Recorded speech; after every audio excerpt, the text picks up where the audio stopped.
Hello, fellow adventurers, and welcome back to another episode of Word Safari. In this episode, we are going to look at another set of roots that come from a particular Latin word, but this Latin word, in this case, is not a root. It is actually a prefix that attaches onto a lot of different words that we have in English. So once you understand how this prefix works, you will be able to see it all over the place in many of the words that come out of your mouth every day. It will allow you to break down those words a little bit easier and understand what they really mean. So let's begin. Let's jump in. The word that we're going to be looking at in this particular safari, and then on into the next safari as well, is the Latin word odd. What is this Latin word odd? Well, it is one of these words that is a preposition but can also be used as a prefix. We've been seeing in the past couple of safaris that Latin could take prepositions and put them as prefixes onto verbs, and this is one of the most common prepositions, most common words that Latin does this with, essentially. So again, once you know what this word means, you'll see it everywhere. The basic meaning of this word is to or toward. Now, it can mean other things as well. A more negative meaning of this word can be something like against, the idea being that if you're going to somebody with hostile intent, you're going against them. But it can also be a little more positive. It can mean for, or it can also be a little more, indicative of motion. So it can mean into or something like that. So it's really that semantic sphere that we are looking at when it comes to this word odd. Again, Latin put this on the front of all kinds of words. Now, we have seen this with one word, at the very least, in some recent safaris. We saw this with the word address that had this odd on the front of it that came from the Latin ad directiare, which meant to direct something to somebody. So you saw that odd word on the front there that meant to. We're going to go through and see this with a lot more words here in the safari because we have borrowed so many of them. They really are everywhere. In fact, I had to cut so many things that I wanted to talk about in this particular safari because there's just too many of them to talk about. So let's start with one basic word that we probably talk about all the time. You turn on the TV, you listen to the radio, you're on the internet. What do you see? You see ads. So this is the basic word odd here. It's just in this word ad. But as you probably know, ad is short for the word advertisement. Okay. So what is an advertisement? Why do we call something an advertisement? Well, when you go back to the Latin root, this makes a lot of sense because again, odd means to or toward. That's basically what we're going to be talking about in this particular safari. But then the Latin root verto, remember V's are pronounced as W's in Latin, but now we pronounce them as V's, of course. The Latin root verto means to turn. So literally, an advertisement is something that is intended to turn your attention toward something. That's really all an advertisement is. It's saying, hey, here's a particular company, here's a particular product, turn your attention toward it, think about it, maybe consider buying it or patronizing it or whatever. So once you can break it down, it makes a lot of sense. So what about a word like adverse that also comes from this collocation of roots odd and verto? This comes from the past participle of verto, which is versum. It just has an S there instead of a T, but it comes from the same root. And literally it means turned toward or against. Now, why would it mean that? Well, again, odd is to, verto is turn. And so you put those together with the past participle, which means it's an adjective that's the result of a particular previous action. If something is turned toward or against you, then it is adverse. And we would probably say that this is more like turned against than turned toward. This is more of the hostile sense of the word odd, where something is going toward you, but not necessarily with good intentions. We get another word like adversary, which comes from this same set of roots. The airy ending on it tells you it's somebody who is doing that particular thing. So an adversary is someone whose actions and intentions are turned against you. They're like an enemy or somebody you have to contend with. And then finally, we have a word like adversity, which has a different noun ending on the end that just basically tells you it's the state of things being turned against you. Maybe when it feels like the whole world is being turned against you, you feel like you're going through adversity, where it's not just one person, it's not just one adversary, but it's a whole collocation of things that you're having to deal with that are adverse, that are turned against you. And again, all of this is actually connected to advertisements, even though we don't use these words in the same way at all, but they do come from the same set of Latin roots. Let's take a look at one more word that actually comes from this set of Latin roots, and that is inadvertent. Now, you can break this up into four different parts, and we've just been talking about the two middle ones. The in part at the beginning is the Latin in that means not. So in is not, ad is toward, where is turn, and then the end, which we've seen in some previous safaris, is the participle ending. It's the ing ending in Latin. So when you put all of those things together, not, turning, toward, the idea is to kind of go back to the idea of advertising. The idea is that you're not turning your attention towards something, and so if you do something inadvertently, you're not doing it on purpose. You're doing it accidentally. You're doing it because you weren't paying attention and something happened. So that's the idea of doing something inadvertently. Once you break all of those parts down, they all make a lot of sense. Let's move on and look at some other odd compounds. We have the word ad, which we oftentimes pronounce the same way as the word ad as in advertisements, but of course we spell it differently. We spell it with two D's. Now, oftentimes when we spell things with double letters, even though we don't pronounce those double letters, that's telling you something important. That's giving you a clue about the etymology of that word. And so if you dig into it, oftentimes there's a reason we spell something with two letters, even if we don't pronounce it that way anymore. And in this case, there definitely is, because this word ad goes back to a Latin word addo, which they would have pronounced with two D's, and they definitely spelled it with two D's, which is why we spell it with two D's today. This word meant to add. It could mean to join something to something else as well.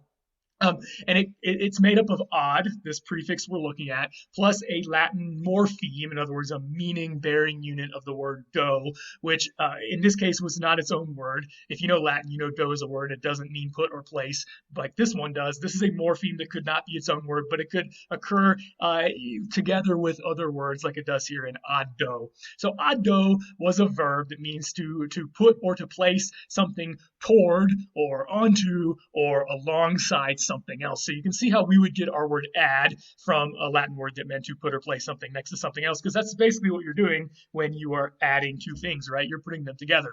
Of course, we get words like additive and addition from this as well, because the past participle of this verb in Latin was additum. You see that T there that we see a lot with the past participles in Latin. So additum gave us something like additive, which is something that has been added. So you can see that past participle idea coming through there. Let's keep going and look at more roots, because there really are a lot of these things we want to talk about here in this particular safari. How about a collocation like adhere? Adhere comes from ad plus the Latin verb hyreo. Hyreo means to stick or to cling, and so to adhere literally means to stick to something or to cling to something. So you can see why we would get this word and take it into English as something that means to glue or stick or something like that. There's a related word, adhesive, that is just the noun form of adhere. You might be wondering, why is there an S there instead of an R? Well, the reason is that we actually get that from the past participle of hyreo, which is hysum. So those two words are part of the same verb paradigm in Latin, but hyreo is the regular verb, the present tense. Hysum is the past participle. It just so happens we get adhere from the present tense verb hyreo, and adhesive from the past participle.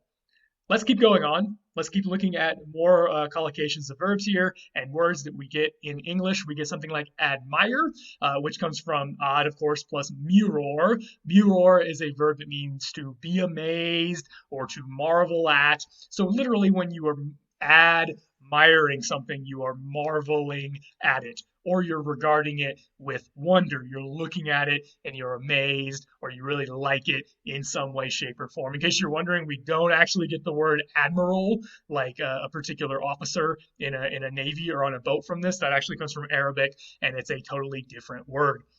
Another compound is adore. This is another pretty simple one that we can go through pretty quick, but it's still very interesting.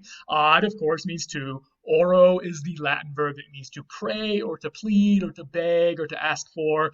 So if you ad or, what are you doing? Literally, you are praying to somebody, and that kind of came to mean to worship or to really look up to. That's the original meaning of to adore, is really to worship somebody. Now, of course, in the semantic evolution of this term in English, it has sort of lost some of its punch. Today, when you say you adore somebody, you don't mean you worship the ground they walk on, probably. You just mean you really like them. So you can see that the semantics have evolved in this particular root, but it still comes from this word, or this compound that means to worship. How about adapt? Adapt, we have the word apt in English. We got it from this Latin word apto, which means to make fit or apt, and it comes from an adjective aptus, which means apt. So we totally stole this word straight from Latin. So if you add apt something, what are you doing? You're making something fit for something else. So for instance, if you have an adapter, like a phone adapter, it makes one particular thing fit into another particular thing, and then they work together, but you need that add apt for that to happen. Otherwise, one thing will not be fit or apt for another thing. So you can see that odd meaning for shining through that means to something or for something.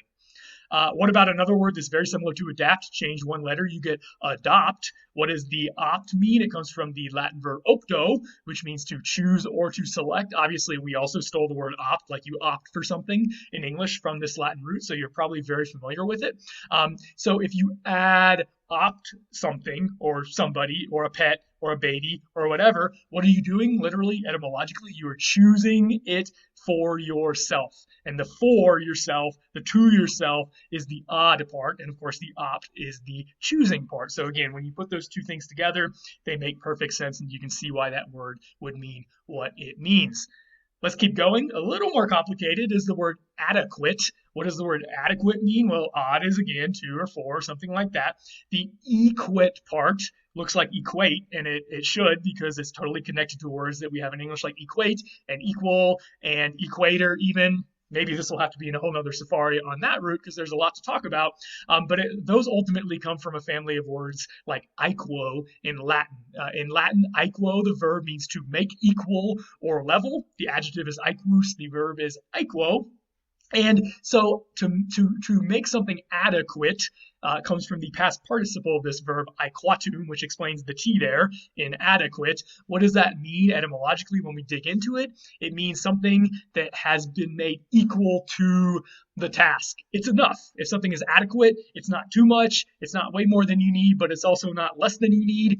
It's just enough. It is equal to the task of what you are trying to do. And so literally add plus acquit means equal to whatever it is you're trying to do. How about a word like adjacent? We're going to get a little more complicated here in the second half of this safari. You can break adjacent up into three different parts. Of course, odd is the first part.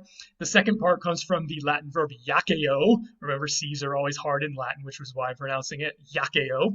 Another thing you should know is that J was not actually a letter in classical Latin. They spelled all of their J's as I's. They didn't even have the letter J at all, and they pronounced them like Y's. So they would pronounce this yakeo, but later we have changed that I to a J, and now we pronounce it like a J instead of a Y, which is a later sound change that happened mostly thanks to French, and some similar things happen in other Romance languages as well.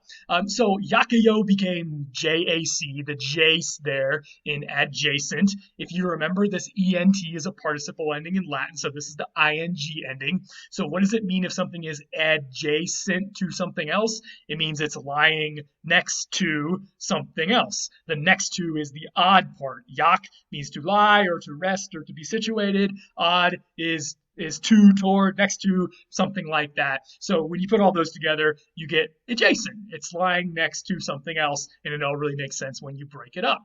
How about another word that we love to talk about here among grammar nerds and linguist nerds like I am? Adjective. I think I already said the word adjective once at least in this particular safari. Where does it come from? Let's talk about the etymology. It has that odd on the front of it. And then the middle part of it, the yek part, comes from yakio, which means to throw or to cast. It looks a lot like the last word, the yakeo with an E that we were just talking about. And there may have been an etymological relation between these two ultimately, but they were separate words in Latin. Yakio with an I there as the next to last letter is to throw or to cast. The past participle participle of this particular verb was yaktum. Sometimes it would show up as yektum in a compound like this. So the ject comes from the yekt there in yectum. So odd plus yect, and then iv comes from a Latin suffix iwum, which means related to. So put all those together, what do you get? An adjective is literally a word that is characterized by being thrown next to something else. So all the word adjective means is it's an assisting word. It's a helper word. You put it next to another word and it tells you something else about that word. And if you know grammar and you know how adjectives work, you know what kind of word adjectives get put next to. They get put next to nouns, right? So that's the word that we're talking about, that it is a helper word for, because that's really all an adjective does. It tells you a noun is some particular state, happy, sad, long, short, whatever. Those are all adjectives, and it's not really a very fancy word because it just means helper. It's a helper word. So when they were first naming these grammatical terms, they gave them very functional names. They looked at what they did and they said, that's a helper word. We're going to call it helper. And that's really what adjective means, is placed next to something else. And it's there to support it, basically. Let's keep going. Let's keep getting even more complicated. Here's a word, adrenaline, which you all know what this means. You've all probably felt adrenaline coursing through your bodies. So you know exactly what this particular word is. It has odd on the front, but it's made up of some interesting parts. So let's talk about those parts. You have rein. The ren part in adrenaline comes from this Latin root rein, which means kidneys. Your renes in Latin were your kidneys. That's all that is. All is a Latin suffix that means pertaining to. So adrenal just means pertaining to the kidneys. And odd, of course, together means on top of something pertaining to the kidneys. The "ine" ending is some kind of chemical substance, in this case a hormone, that is secreted by, of course, your adrenal glands. If you know where your adrenal glands are, they are located on top of your kidneys, which is not an accident that they were called that. It's not a very creative name for them, but that is where they are. So when you put all of that together, what does adrenaline mean? It's the hormone, that's the "ine" part, produced by the organs located on top of, that's the odd part, the kidneys, that's the ren part. So it's really cool when you can break a word down like this that you say, maybe not every day, but all the time. You talk about adrenaline probably. You can break it down and see how each of its parts really means something, and they all add up. There's that add word we just talked about. By putting things next to each other, you are adding things together and coming up with new words and new meanings. In this case, a hormone that you feel within your body often. How about a word like adolescent? This is also made up of 4 different parts in Latin that all mean something, and when we break them all up, we can kind of see what's going on in here. So let's kind of get inside here and tinker with it a little bit and see what is happening. So again, odd is 2. Ol is grow in Latin, and it comes from a root all, and this could probably also be a whole nother safari. The esk part is an interesting morpheme. Again, this is not a word in Latin, but it is a meaning-bearing unit in Latin. So esk is not a word. You can't take it out, but you can make compounds out of it. Esk in Latin and also in other Indo-European languages is a morpheme that indicates continuous action or process, sometimes iteration. Either way, it's something ongoing that's happening over a period of time, and that's really what that esk is trying to tell you there. Of course, we pronounce it S now because the C has become more of an S sound. And again, I think this is the 3rd time we've seen this. Ent is this participle ending in Latin that means ing. It's somebody undergoing something. So when you put all 4 of these parts together, odd, ol, esk, ent, you get adolescent, and that is literally someone in the process. That's the esk part of growing. That's the ol part. 2, that's the odd part. And the sort of understood meaning here is you're in the process of growing to maturity. If you are an adolescent, you're like a teenager. You are getting there. You are starting to get to maturity, but you haven't quite gotten there yet. It's a process, right? Now, if you have gone through adolescence, what does that make you? What kind of person are you now? You're an adult. And as it turns out, that is also connected to this same root and this same verb that we are just looking at here, because it turns out that adultum is the past participle of this particular verb that we were just talking about. Notice the esk is gone because once you have reached maturity, you're no longer in the middle of that process, so there's no need for that esque morpheme that said something about you being in a process. Instead, we're going to put the past participle ending tum on the end because it's something that has happened to you, and therefore you are now in a particular state as a result of that process you have gone through.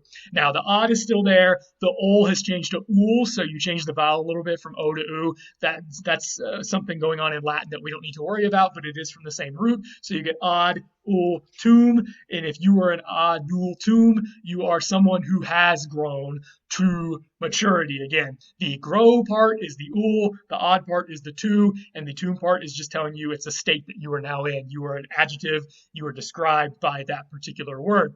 So you connect those things, and you can see when you're really digging in to these words in Latin that adolescent and adult are actually from the same verb. They're actually from the same word, and when you break them down, you can make sense of them and understand why they mean what they mean. Let's look at one more word connected to what we just talked about, adultum, a word that a lot of people probably think is connected to adultum, but is actually from a different Latin root, but it does have this odd on the front of it, so we are going to talk about it here in this safari. So adultery. Adultery looks like it has something to do with adults, and maybe functionally it does, but etymologically, interestingly, the only thing it has to do with adults is the odd on the front, but then the rest of it is different. So adultery actually comes from adultery, and alter, we have this word in English. If you alter something, it means to change it, right?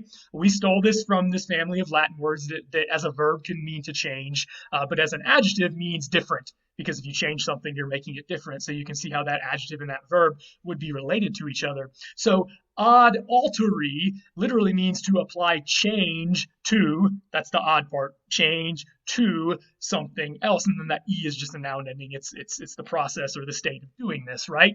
So the literal meaning of adultery is the introduction of something different into something else. And the idea is it's into something else that was formerly pure. Now, you can adulterate many things. We can talk about adulterated substances. And in that sense, you can see the idea of introducing something foreign or impure into something else more clearly when we talk about adulterated substances.